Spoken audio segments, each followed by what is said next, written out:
Like I say, good morning, good afternoon, good evening. It all depends on the time zone that you're in when you're tuned into The Leader. And please tell a friend to tune in. Today, we'll talk about leadership in education. What a pertinent question, especially here in Kenya, when we are counting down to elections, when credentials of our leaders are questioned, and education has a part to play. Well, this morning, we have with us my very good friend, mentor, Josephat Mwaura. Josephat Mwaura is the director of Starehe Boys Center. Karibu sana, Josephat. Thank you very much, Edman. Good to see you again. Asante. Yes. Let's just start by unpacking this persona called Josephat. People know you depending where they have engaged you for the longest of time and where you're at. Yes. Who is Josephat Mwaura? Josephat is basically a villager. He was brought up in a village in Kiambu, and on account of abundant blessings, has managed to get to where we are today.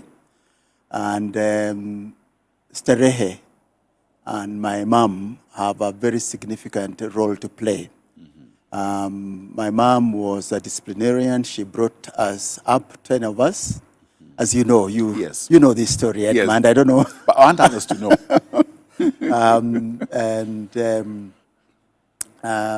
So she brought us up to serve and to make our own contribution.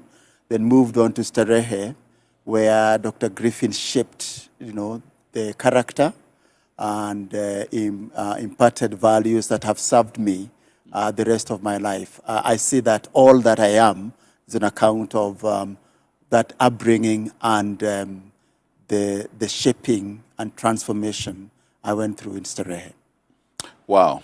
Well, like they say, sometimes those will associate you with where one has worked. Yes. Or what one is doing. Yes.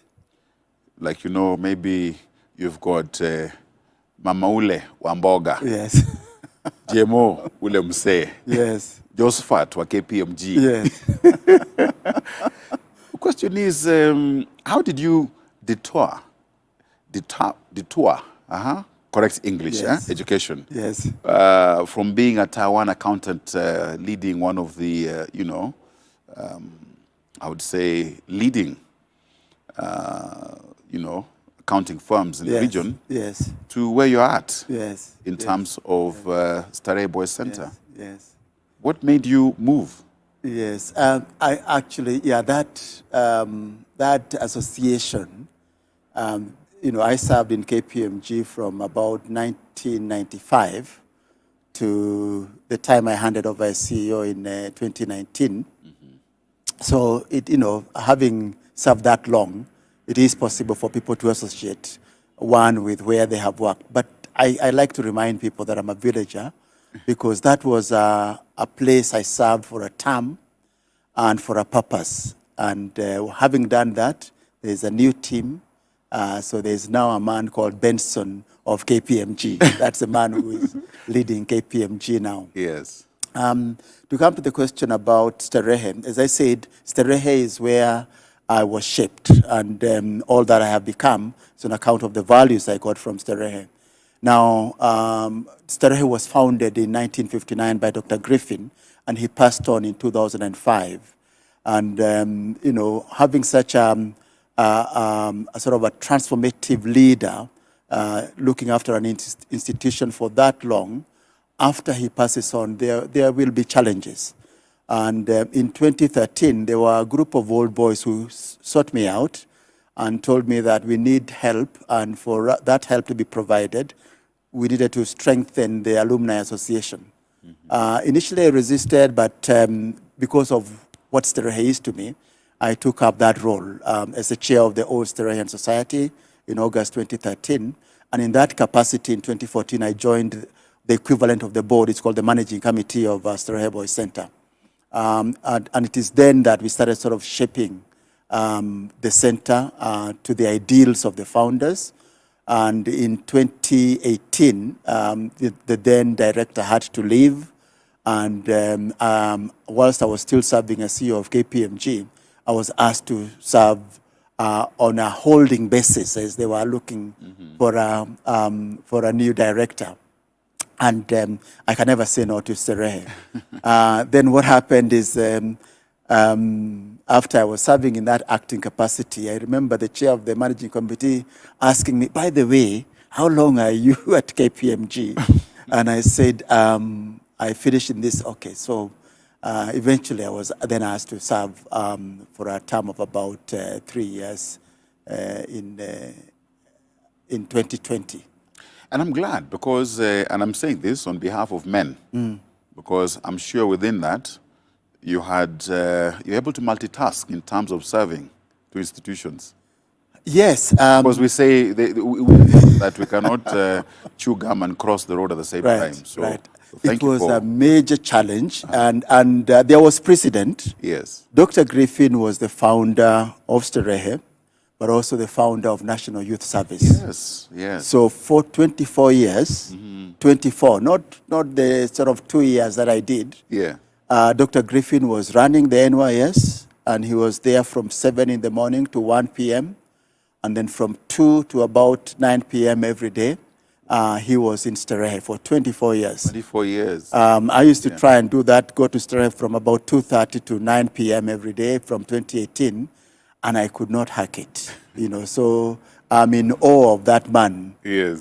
Yes, so maybe we have limits to our level of multitasking, yes. And I guess it also speaks to, just before you got on set, we were talking about the mortality of life. Yes. In terms of the duration one is at a place. Yes. Just let's revisit and unpack that for the benefit of those tuned in. Right. So you see, wherever you are, whether it's at, my first job was at Coopers. I served at Oxford, and then Magadi and KPMG. Wherever you are, you're there for a term. And you're there for a term to achieve a purpose. And once you're done, it is like in this life. You're here in this life for a term because our life is finite. And you are here to deliver a particular purpose in life, whatever God has designed for you. And once you're done with that purpose, you move on to the next world. You will not even be here to speak about what you did in this life. It is whatever you did to speak for itself. So it is the same thing in whatever role you are granted. You serve, you deliver the purpose, and you move on. If there's anything good you did, it will speak for itself. Whatever else you did, it will speak for itself. Are you busting the myth of where leadership is all about legacy projects while they're still in office? I'm using that statement very deliberately. Deliberately, but carefully. Yes, I will not fall into any bait, Edmund. What should speak for you, really? No, yes. And at what cost? Yes. When you work too hard. Yeah. So for me, the important thing is always, and even as part of my work at KPMG and as a consultant, I was doing a lot of strategy work, and where we work together at Palm House. So I am very, very big on clarity and commitment to purpose. So if you understand what that purpose is in a particular organization, you go and give all of yourself to serving that purpose. And you're not doing that to create a legacy. You're not doing that to build your personal brand. You're doing that to serve. And once you do that, once you serve and you move on to the next level, and as I said, life is finite. I keep telling people life is lived in seconds, in minutes, in hours, in days, in weeks, in months, in years, in decades. That's how you create your legacy. It's how you live. It's not seeking to create the legacy. It's how you live every single day. Now, the topic, leadership in education. Yes. But forgive me, let's just reset. Yes. What is education You know, I can be asking Yes. what may seem to be an obvious question, but Yes. at least let's be aligned Yes. on that understanding. Yes. What is it? What is it not? Who is involved? For me, first of all, education is not schooling. Education is not certificates. Education is not degrees. Education, in its widest sense, is the acquisition of knowledge, of skills, of experience, and above all, of values that shape your character and make it possible for you to do two things: to perceive and to respond. To perceive and to respond. Perceive and to respond, to understand, to comprehend, to learn, and to act accordingly. And that capacity is what needs to be inbuilt in each of us, and it never ends. You are always acquiring skills, knowledge, experience, refining your values, and every situation, because the world is changing, you need to be alert to learn, to perceive, to understand, and then to quickly decide this is what is happening here and this is what needs to be done. That is the ability to learn continuously and to act appropriately in every situation. So we never stop. You never stop learning. Yeah. Education never stops. And so when you hear people talking about the levels they have reached and that's it, it only equips you to perceive. So to read, you have been granted the power to read. What is the purpose of reading?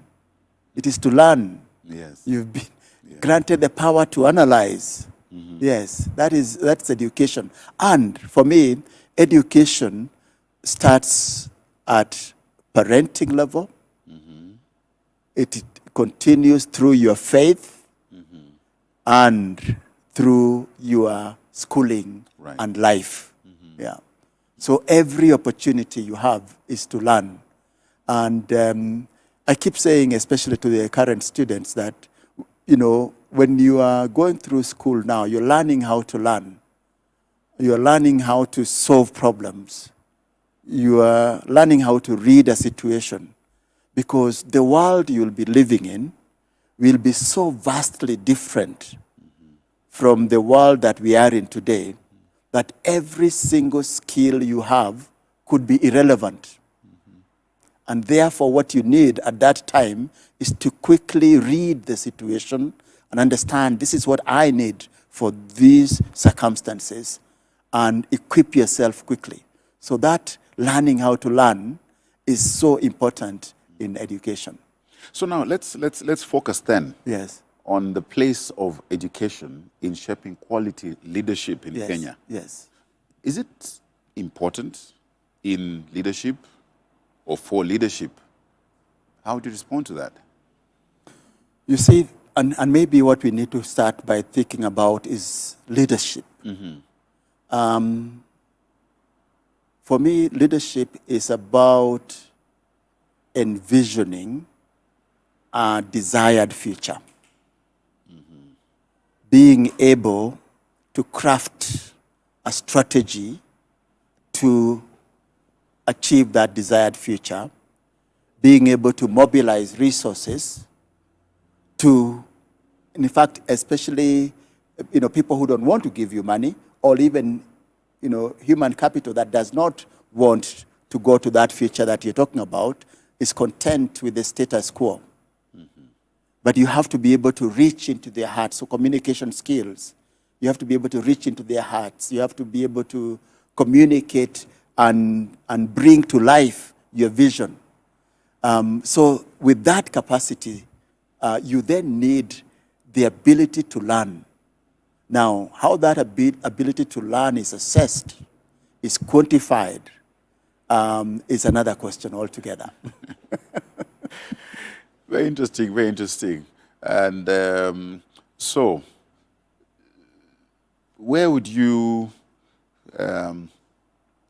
guesstimate a ranking whether the leadership that we have, and again, it's interesting when we, let's define also leadership. The right now, in the context that we're in, Yes. in Kenya, Yes. when you talk about leadership, because we're in an electioneering Yes. phase. Yes. And this is misapplication of leadership, because leadership is not just appointive or elective. Yes. You're a leader where you are, you're Yes. leading yourself. Yes. Because you can lead yourself astray. Indeed, It- indeed. it is possible. And the fundamental, and this is why for me in education, the fundamental quality of a leader is their character. Uh-huh.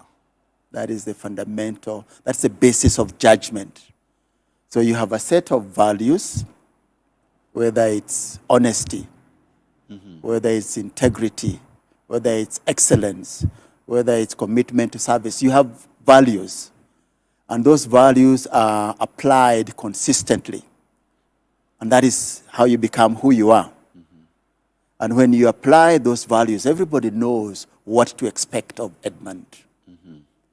And it's on the basis of those values, then you apply your knowledge and skills to achieve results Now, as a leader. Are we doing badly? Because just like you cannot legislate good manners, you can't legislate values and say, kutoka leo.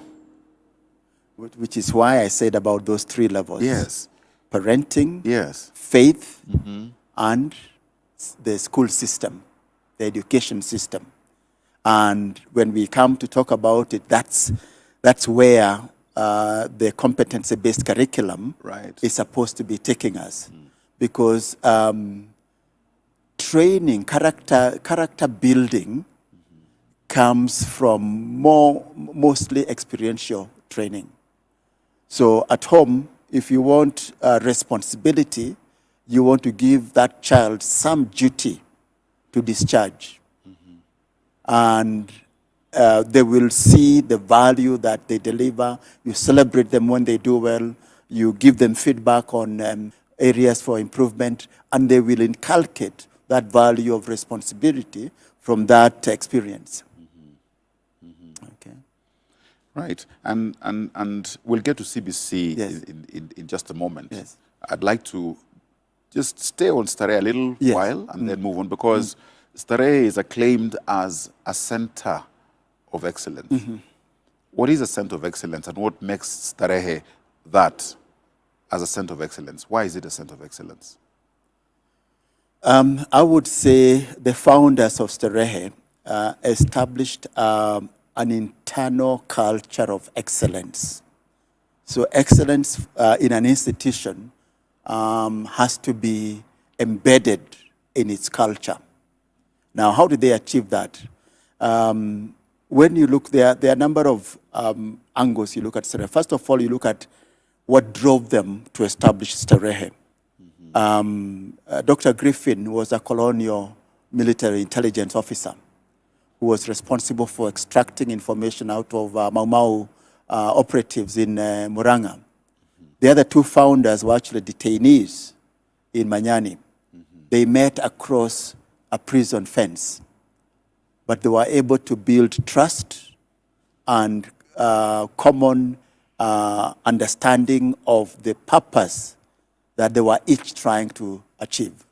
And from Manyani, they went to Mwea, a place called Wamomo, and established the Wamomo rehabilitation camp. So it is from there that they came to Starehe with a very clear purpose that, all of them, in fact, Dr. Griffin was only 26 years old Oh, then. when he established Starehe. The others were in their late teens. Wow. So they were all young people. And I Yes. think they were serving their own dreams. What they would have liked to see done for them, they were doing now for other young people. So this converged, those Yes. convergence of, Yes. of Yes, so the that desire. passion, that commitment to purpose, and very clearly articulated, and resilience, because first of all, Starehe started an institution that was unwanted. Oh, Because Starehe started by collecting boys Yeah. from the streets of Nairobi. yes. And, the powers that be thought you are, congregating negative elements in one place. And that can only be... Time. Yes. And Dr. Griffin, was resolute that these are good men. They are good boys. It's possible. Every human being, in fact, that's the one thing that all of them agreed on. It doesn't matter your present circumstances. Every human being has value. And so when you go to every corner of Kenya and identify a child like Josephat Mwaura, who would not have had a chance in life, like we have done in Kisumu, in Garissa, in Across the Kitale, you know, in Palm House. That model, if you remember, we designed the form based on the Starehe model. Yes. So when you are clear on the purpose, and that purpose is to provide care and education for boys in need and inspire them to transform into productive and exemplary members of society. Ultimately, they go back to change their own lives, to change their families, to serve their community, to serve their country, to serve the world. They are everywhere around the world. And so when you have such a high order purpose, everybody who identifies with it then has to make a contribution. That's how excellence is delivered. And so the induction process for the child, for the boy who comes into the center, for every member of staff who comes into the center, to own, to understand that purpose, and to understand the meaning to this particular boy for their own life, for their family, and therefore you cannot fail them. You cannot fail them, but sometimes do they fail you? I mean, looking at the alumni of Starehe, you're one of them, and others. Are there those that may have just fallen by the crack side and you wonder, what is it that happened here or didn't happen? Yeah. Even through Starehe, so first of all, the population of Starehe reflects our society. So 70% are the ones who come from the poor background, and then we bring 30% from well-off families who pay premium fees. Yes. Because those places are very limited. And so even in the center itself, we have, this population that is reflective of society. And so you will, even though, we are defined by discipline, by excellence, you will still have an outlier within the center. And what we try, and it's the same thing as a society. True that. You'll have, somebody with criminal tendencies. But what we try and do is how do you correct that individual? And if you do so with care and understanding, then they can reform. Ultimately, the challenge of the center, and we find this actually very, very trying as alumni, is that you have been pulled out of society. You've been taken into a lab, as it were, for character building. And you have come out of there as a reformed individual. So you're released into the world then? And then you're released into the world. And the character building and the grit and resilience inculcated in you reminds you that you are to maintain your independence, your individuality. You are never to be part of a mob. But sometimes the pressures that some individuals could face in their circumstances could lead them to sort of forfeit some of the values. Because it's human, we are all human, all of us are human. We fall. Yes. Yes, and then we enjoy grace. So since joining Starehe, what would you say are your humble achievements to date? Again, it's not about me. Yeah, I like that. Yes. There's a team. And in fact, as I told you, that team is supposed to meet. I was supposed to be in a meeting this morning. Right. So that team is the one that runs the center. And my role, in fact, was first and foremost to study Griffin. Because I was in Starehe as a student. And as a student, you see a very limited aspect of the center. There's so much more to Starehe. So my first job was to study Griffin and then to share that with the boys, with every member of staff, and for them to embrace these principles. We are still learning. We are learning day by day because, I mean, that man, I think, had an epiphany and decided this is his life, and he immersed himself. He was a voracious reader, and he was always growing. And so that's what we have to emulate. That's what we have to try and do. So restoring the ethos that the founders established is what we have been able to achieve so far. We have also seen academic performance consistently improving over the last 4 years. This last year, we managed to send 251 of the 269 students to qualify for university. Wow. It is gratifying, and there's nothing more fulfilling than working with a child who is going through challenges and then seeing them qualify for university. The other major challenge we faced is the 9-month COVID break. And given the circumstances that our boys come from, many of them had to go and do back-breaking work during that period and then get immersed in society. And in that society, as we have said, there are values that are not consistent with what we teach at Starehe. And so coming back, we had to restart that process for those who had sort of been negatively impacted by those experiences. So using the power of example, how would you say we can replicate and have other Starehes elsewhere, even in terms of just a model? Yeah. What would be your tips? The defining character of Starehe is the service those who have offered to serve there provide. That service is mission-focused, that service is sacrificial, and that service is boy-centered. That because you understand the circumstances that this child comes from, as I said, you cannot fail them. So your dedication to duty, your commitment to service. And so we need people in the education sector. And as I said, you need right from the home, in faith. We have a very strong faith culture in the center, and in the school system. This is how you shape character. Because when you come to Starehe, you go back into your environment, that environment can break you. But we teach you, as I said, resilience and strength and grit, so that you can withstand the test.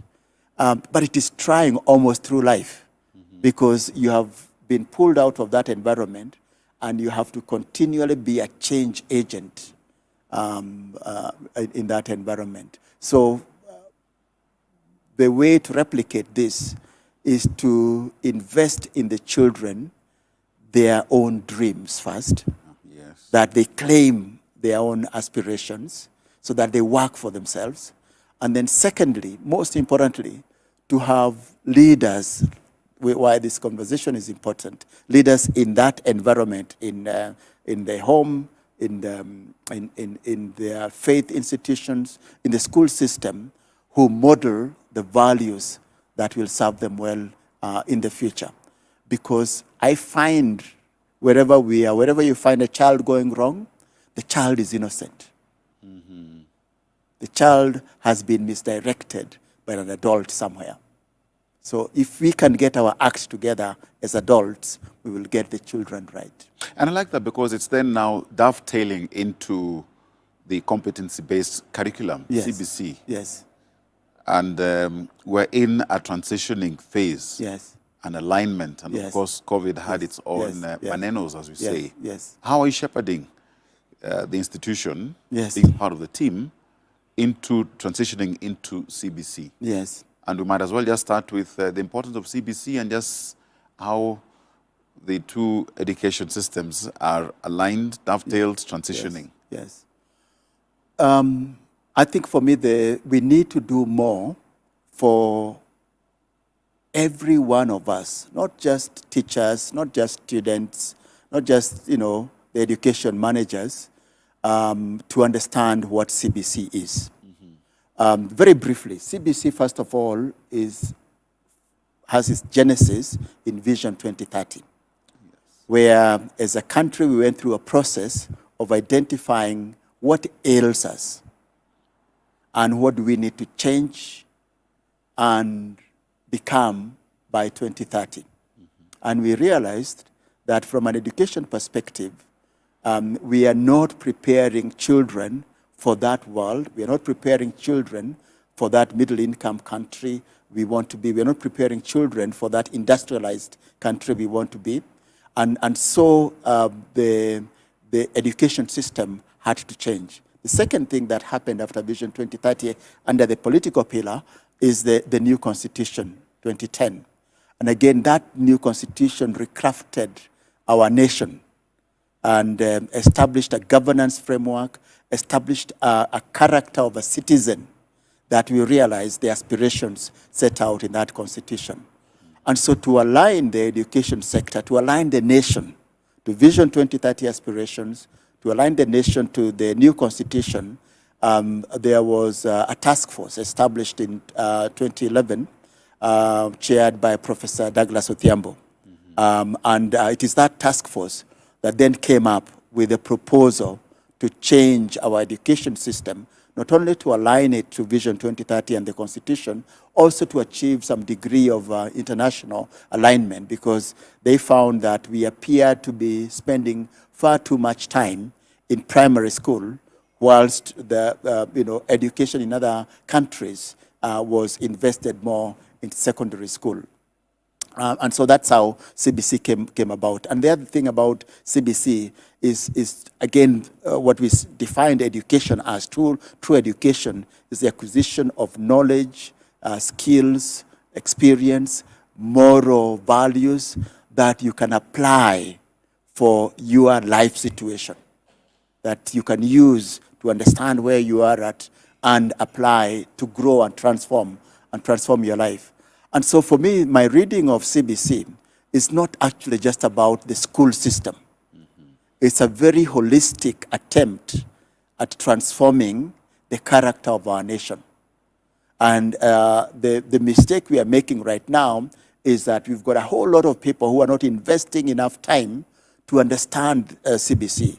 You've got parents, you've got policymakers, you've got business people, you've got students, you've got sort of the political leadership.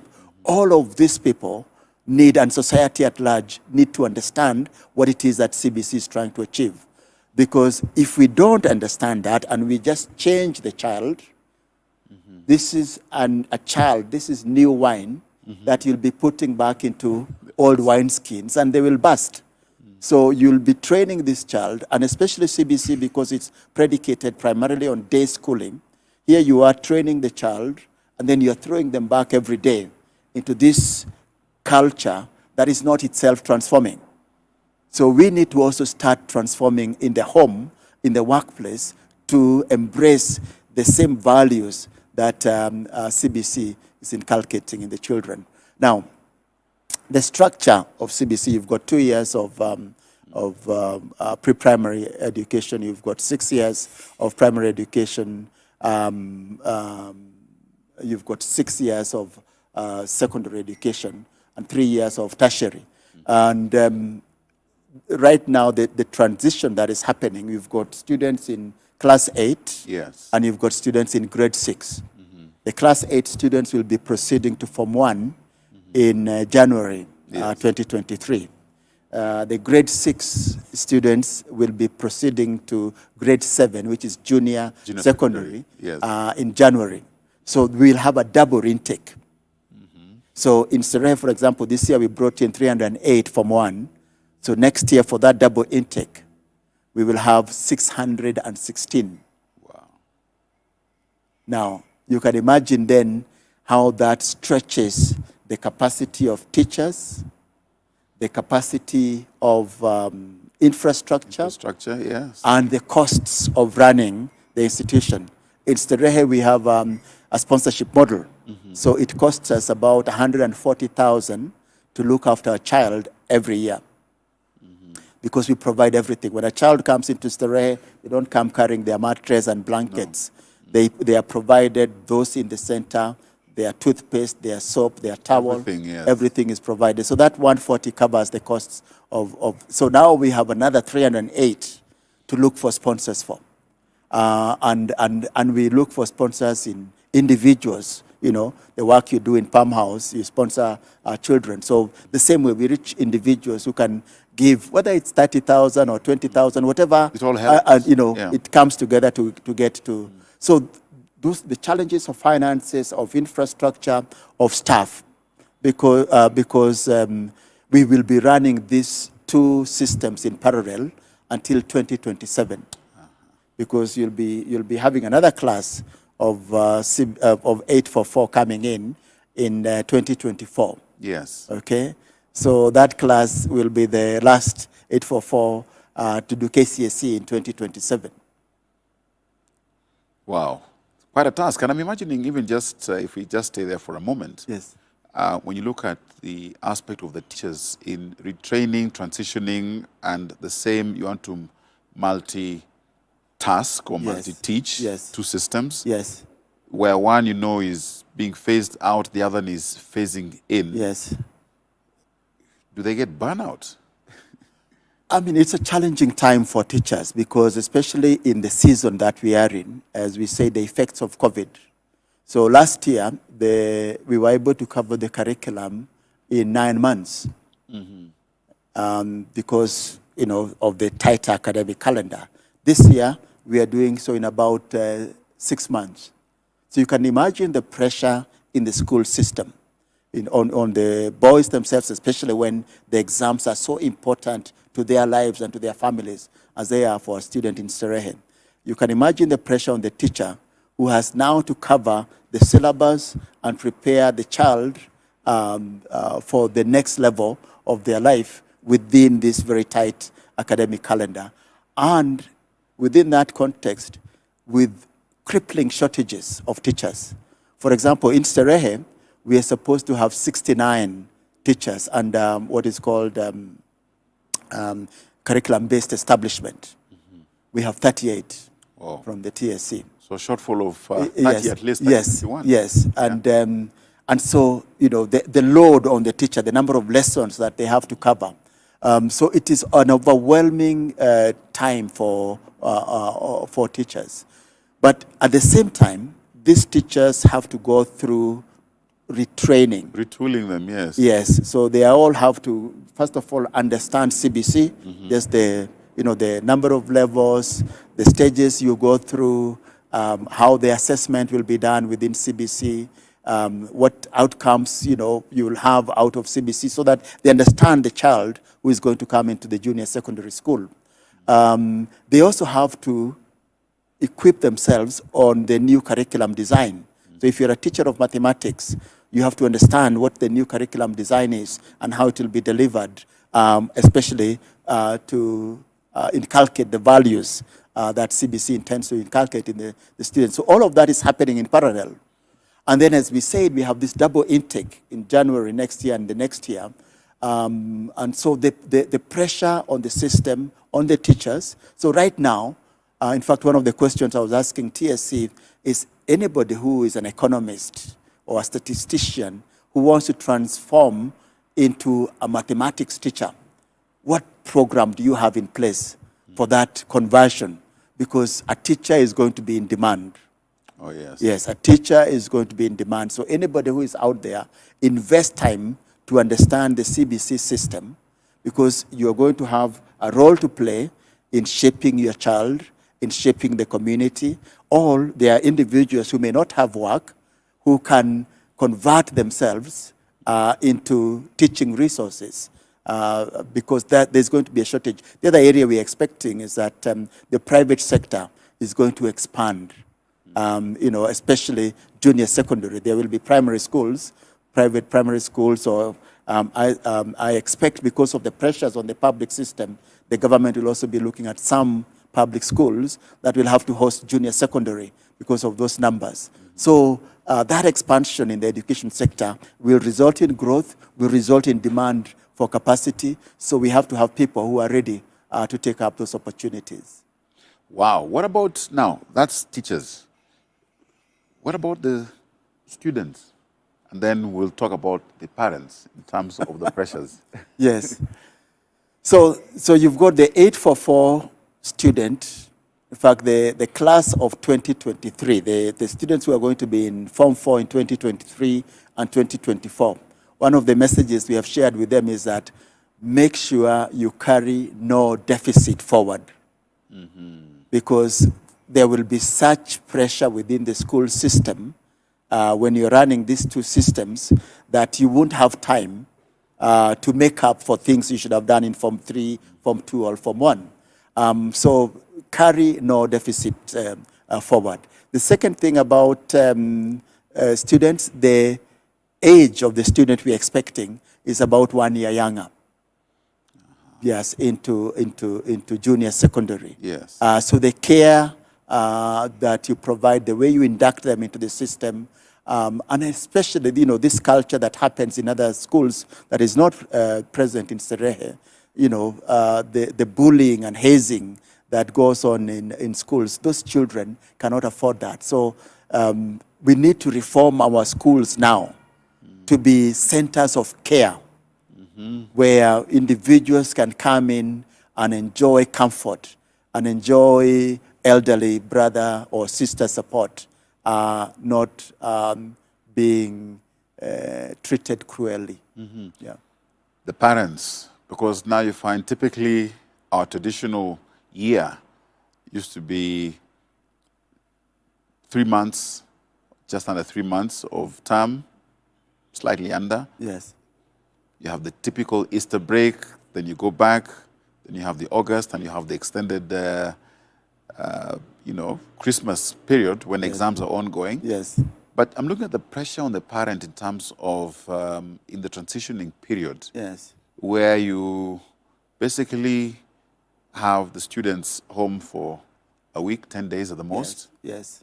And when they get back, of course, the demand, financial demand and others Yes.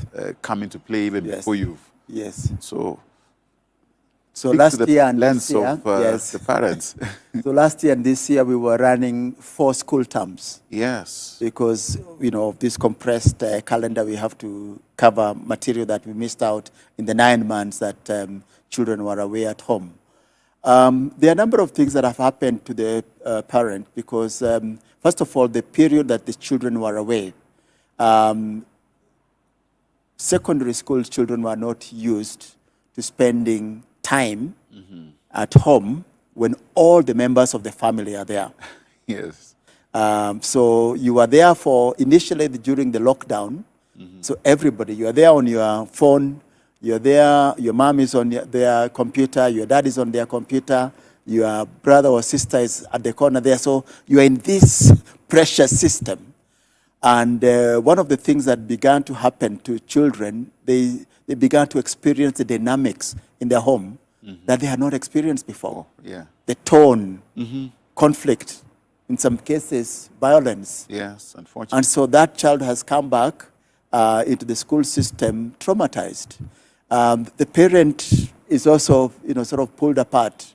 So that's one issue that parents are dealing with and having to, deal with their own situation as well as help their children to recover from those circumstances. Also, the time away, it reached a point where children basically broke away from home and went into society and did all manner of things. And so they are also recovering from that, and parents are helping, issues of drugs, issues of pornography, betting, sleep deprivation. All of these matters are prevalent now, and it's so important to treat any child who is going through an issue of that nature with understanding. What are the telltale signs? How do you, what are the red flags? How do you know? What are the symptoms? So there are a few. So first of all, you will see performance and characteristic decline in performance immediately, because this child is disturbed. I'd say they have mind blocks that are occupying their brain, and there's no room for learning. The second thing you see, uncharacteristic behavior, anger, violence, defiance, conflict in the family as well. Money issues, especially where there are substance abuse, pilferage. So there are indicators that you will see, and I keep saying, especially for somebody in pornography and drugs, and they want to get out. There's there's a dampening of their spirit that you can see, and you can tell this person is not themselves. And rather than coming down hard on them, seek to listen. Because when you seek to listen, in fact, I've recommended a number of students through mentoring, we do our mentoring, to go for counseling. Because the other thing is this stigmatization of counseling. Therapy is a good thing. Therapy is somebody who is a professional, who respects confidentiality, who is not judgmental, and who is capable of helping this child to overcome whatever challenges they are going through. Wow. I mean, but again, we've got to go through this phase. Yes. It's necessary. Yes. But again, what you probably see as, I may call it as civic education, just people to understand. Yes. Is enough of that being said so that we then, the whole society then gets to appreciate? Hardly. The sad thing is, because of, and we haven't finished the issues of parents, because of our pride, our standing, we suffer in silence. Yeah. So if I have a problem in my home with my child, I will cover it up. I will try and deal with this very privately, okay? So nobody else will ever know. That you actually are challenged. And yes, and it's right, to especially to maintain the dignity of the child, but you can speak about the issue, not necessarily about yourself. But the issue, yes. The issue exists. Right. When we do mentoring, when we engage with these young people, even in the job market, that because there are issues of adolescents and young adults that people are grappling with. Acknowledge the issues, preserve the person, preserve the dignity of the person, but acknowledge the issues so that there's a parent somewhere who is wondering what is going on, who thinks they are on their own, and you can encourage them to tell them a child who has taken drugs, a child who has taken to pornography, a child who has, sexual issues or sexuality issues, they can work through these issues with your support. Yeah. Now, we're in a political season, left, right, and center. Someone is saying education will be free. From where I come from, there's no free lunch. Just what? Or do you have free lunches at Starehe? We all come there. Someone must pay for it. Yeah. And I can appreciate because it is populist in its packaging and messaging, but in how it's also being misunderstood, again, puts pressure. What is free and how do you, maybe we should rephrase it, subsidized, collective, I don't know. So the Constitution accords a student free and compulsory basic education. So if you want to rephrase it, you have to go and change the Constitution. And there's a process of changing the Bill of Rights. So you have to live with it. Yes. Now, we have to pay the price for education. Right. Because if you don't pay the price today, you will pay it in the future. So you have to accord education the priority it deserves. Otherwise, the nation will pay a very high price in the future and will remain stunted, which is why this alignment to Vision 2030 aspirations is important. Now, obviously, there is progressive delivery of that free education. When President Kibaki granted free primary education, children went to school. Now, the criticism was that we are not ready for this free primary education. The question that the late President Kibaki, by the way, who served as the patron of Starehe Boys Center from 1969 to his death, was that when you say we are not ready, what do you expect this child to be doing? And I remember a case I encountered in Nakuru from a child from Eldoret in Palm House, who we were interviewing for Palm House, and this child only went back to school because of free primary education. He was overage. He had been a goat herder somewhere. He had this free primary education. That is why you offer to save life, because development is about human beings. Right. If you're leaving out anybody, the values of inclusiveness and equality and equity, it's about carrying everybody. That's also what we are trying to achieve through CBC. So that is why free basic education is a fundamental right. Now, there has to be partnership, because you're paying. Remember, government doesn't generate resources of its own. It's your productivity that generates those resources. Yes. So you have to contribute, prioritize the resources allocated to education, and partner as parents to provide the additional resources required in schools. The only counsel I would urge in school managers is, please moderate the demands that you're making on parents. Because, again, this quality of leadership and character, where, every leadership position is for self-gain, self-interest. And unfortunately, our school system has a lot of that. Has a lot of that sort of self-interest, self-gain, whether it is, in your Form 1 joining, or whether it is in the procurement, whether it is in employment. All these challenges, they increase the cost, which is unnecessary, and the country will pay that price. Now, I want us to get into the place of mentorship. And I know you have a passion for the same, and there's convergence there. Yes. Typically, who can be a mentor, its importance, what can we learn from Starehe, what can we learn from Palm House that you can apply, and how that then builds the quality leaders that this country seeks to have? Yes, very simple for me. First of all, you have to decide character.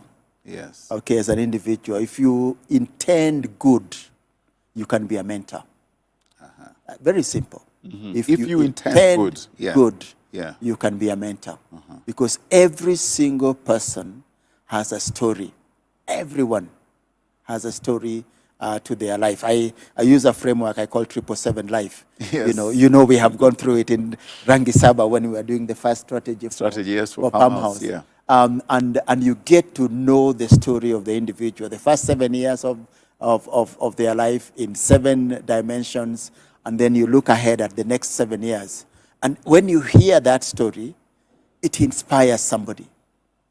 And so we have to be available. And I keep saying, those of us who are privileged, because it was a privilege to go through schooling, to enjoy the growth that we have seen in our lives, we must give to the school system, we must give to the community, interact with young people where you come from, and sit down with them, listen to them, understand what their challenges are, and offer them some of your story to understand that Josephat Mooro was not born this way. Yes. He has gone through struggles. He has a narrative. And you too can go through life and achieve. The flip side, yes, everyone can, should. But then there are others, again, who may, unfortunately, because the young ones at that stage are very vulnerable in terms of how they perceive what they're like sponges, what they pick in, and possibly can be led astray, not through intention. That's why I said if you intend good, the intention is very important. Your past brokenness notwithstanding. If you have come from drug abuse, if you have come from wasting the opportunities in your life, and you have come to a realization that this was wrong, and you can come and speak to somebody, that past should never be held against you, provided you have determined to transform, you have intentions to do good for anybody else. That intention is, for me, is the determinant of whether or not you can serve as a mentor. As Christians, we enjoy grace whilst we were still sinners. Christ came for us. So the same thing, we cannot hold against anybody who made mistakes in their past and have decided to come forward and reform and come and give very real experiences about my life with pornography or my life with drugs. Oh, by the way, Archbishop, His Grace Archbishop Jackson Ole Sapit Yes. has a ministry which is doing exactly that, receiving the broken, working with Kubamba, Yes. you know, and going out to schools. I think the last time we had an interaction with him, he had reached nearly 300,000 students and brought them to Christ by showing that your brokenness, your failures do not have to define you. No. You can still enjoy the promise. You can still serve the purpose for which God placed you here on earth. Now that I have this opportunity, Yes. and you shared this, it is semi-proprietary in nature. Oh. You're using privileged information. Privileged information. And the information comes from you. Yes. You may recall, and I know this was a passion, and I think you were saying you will, and we offer ourselves to be the guinea pigs for it. Yes. But your perception was, I love the way you had looked at the mind as a pot Yes. and what fits in. Yes. Yes. Paint that picture for us. Let's discuss that for about Okay. 3-5 It's very hard to describe it, but when we work with mentoring and you sit and understand the child, so in learning, there are processes that you go through to learn. And you know I love the number 7, so I work with Yes. 7. So the first thing with learning, so the brain is a pot. And that pot has 2 levels. There's a big pot, there's a smaller pot within it. within the larger one. Yes, so the big pot I call the long-term memory, and the smaller pot I call the short-term memory. And so for you to learn, and within the brain you have 86 billion neurons. 86 billion. So if you're not learning, it's a choice you're making. It's not because you don't have the capacity. The potential is there. The potential is there. So for you to learn, first of all, you have to be present, physically and mentally. And when you just make that point to a child, so that showing up in class on time is important. Just being present. Just being present, you know, and making sure that you are there, you are prepared, you have your exercise book, your textbooks, and you're ready for the teacher. Number 2, pay attention. Whatever else is going on, this playing, a friend of yours who wants to mark around in class, tell them there's a time for everything. Yes. Pay attention. Pay attention. Number 3, participate. Participate by asking and answering questions. Take notes. Taking notes forces your attention as well. And you're it's almost engaging. like, Yes. the material goes through your brain to your hand and to your notebook. Okay? So when you do that, those 3 steps put stuff into your short-term memory. Then for that knowledge to deepen, you need to do your assignments. You need to do revision. You need to do tests, test papers, exams, past papers, to test that knowledge, to apply that knowledge. And above all, most importantly, you need rest, recreation, and enough sleep. Because too many times you find that those of us who are just pressure. You don't give time to. There are a lot of people who are paying the price of performance right now on account of that last one. Because they're not getting enough rest, or they're not doing enough sports or games, because that way the knowledge, the blood flows and the knowledge settles into the appropriate sections of the brain, because the brain organizes itself when you sleep. So that is the process of learning. And when you get those 7 steps right, and a child realizes, wait a minute, so showing up in class is important. Yeah. I cannot afford to be joking around. Participating, take notes. There's a child you discover has been going through school for 2 years, and you look at their exercise book, they have no notes.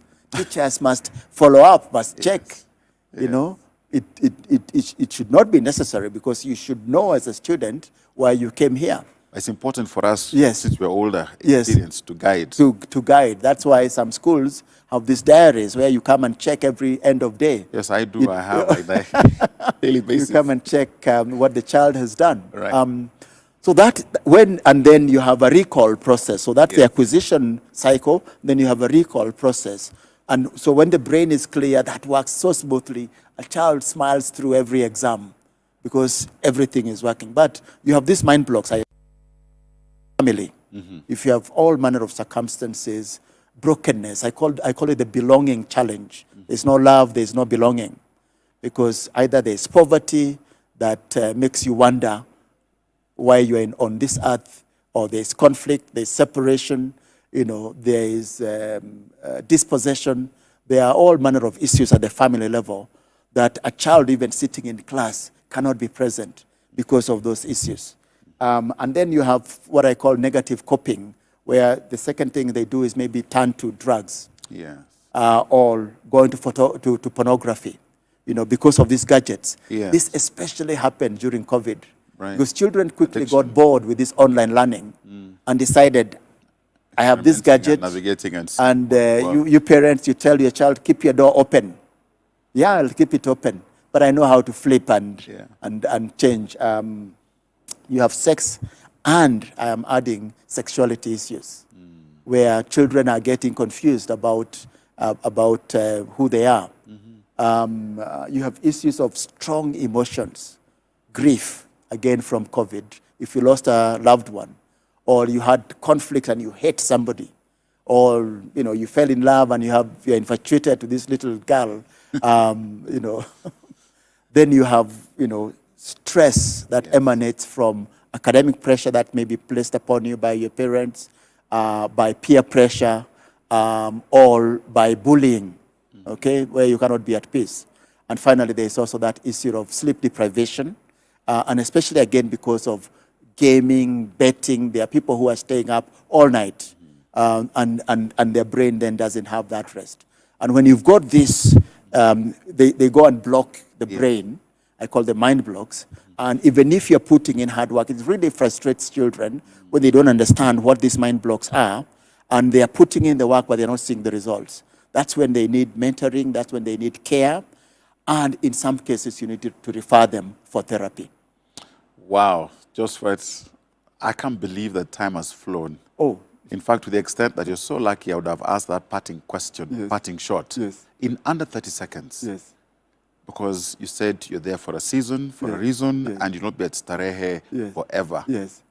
In the next life, which could be after August, if you are appointed ES or CS for education, in under 30 seconds, what would you do? 30 seconds. So for me, there's a structural issue in the management of schools. The Ministry of Education provides resources and policy, but the management of schools is not within the control of the Ministry of Education. I would address that point. Wonderful. That's a wonderful place to end. Let's do this next week, same time in The Leader. Thank you for the privilege of your time. Asante sana, Josephat. Thank you. Thank you very much, Edmund, for having me. Asante. Thank you. Thank you. Wow, time flies, huh?